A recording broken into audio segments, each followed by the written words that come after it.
আজ জুমা দেশের প্রতিটি মসজিদে শহীদ ওসমান হাদির রুহের মাগফিরাত কামনায় বিশেষ দোয়া ও মোনাজাতের আয়োজন করা হবে।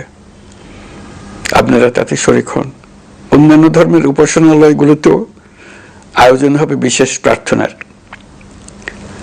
আমি বিশেষ কৃতজ্ঞতা জানাই সিঙ্গাপুর সরকারের প্রতি।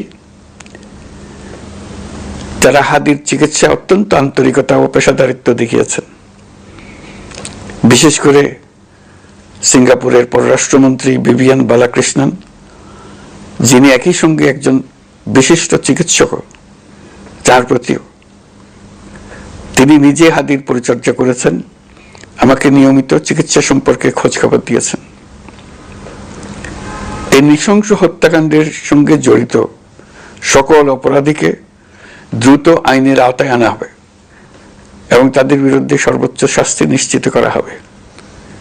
এই বিষয়ে কোনো ধরনের শৈথিল্য দেখানো হবে না। বিপ্লবী রক্তে উজ্জীবিত তার কর্মের মধ্য দিয়ে তিনি শুধু প্রতিবাদ নয়, দেশপ্রেম, ধৈর্য ও দৃঢ়তার অনন্য দৃষ্টান্ত রেখে গেছেন। আমি দেশের সকল নাগরিকের প্রতি আন্তরিক আহ্বান জানাচ্ছি, আপনারা ধৈর্য ও সংযম বজায় রাখুন। আইন শৃঙ্খলা রক্ষাকারী বাহিনী ও সংশ্লিষ্ট সংস্থাগুলোকে পেশাদারিত্বের সঙ্গে তদন্ত কার্যক্রম পরিচালনা করে সুযোগ দিন। রাষ্ট্র আইনের শাসন প্রতিষ্ঠায় সম্পূর্ণরূপে প্রতিশ্রুতিবদ্ধ। আমি আবারও স্পষ্টভাবে বলতে চাই, ওসমান হাদি ছিলেন পরাজিত শক্তি। ফ্যাসিস্ট শান্ত করে দেন। ভয়, সন্ত্রাস কিংবা রক্তপাতের মাধ্যমে এদেশের গণতান্ত্রিক অগ্রযাত্রা কেউ থামাতে পারবে না। আমরা এখন গণতান্ত্রিক উত্তরণের চূড়ান্ত পর্যায়ে উপনীত হয়েছি। শহীদ হাদি ছিলেন এই প্রক্রিয়ার অবিচ্ছেদ্য অংশ। তার একান্ত ইচ্ছা ছিল আসন্ন নির্বাচনে প্রতিদ্বন্দ্বিতা করে নতুন বাংলাদেশ বিনির্মাণের পর তার এই মহতী ইচ্ছা অপূর্ণ রয়ে গেল। তার স্বপ্ন বাস্তবায়নের দায় আজ সমগ্র জাতির কাঁধে ন্যস্ত।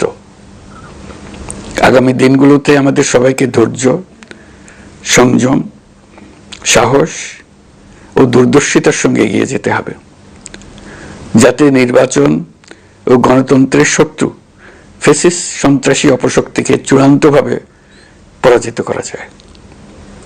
এই শোকের মুহূর্তে আসুন আমরা শহীদ শরীফ ওসমান হাদির আদর্শ ও ত্যাগকে শক্তিতে পরিণত করি,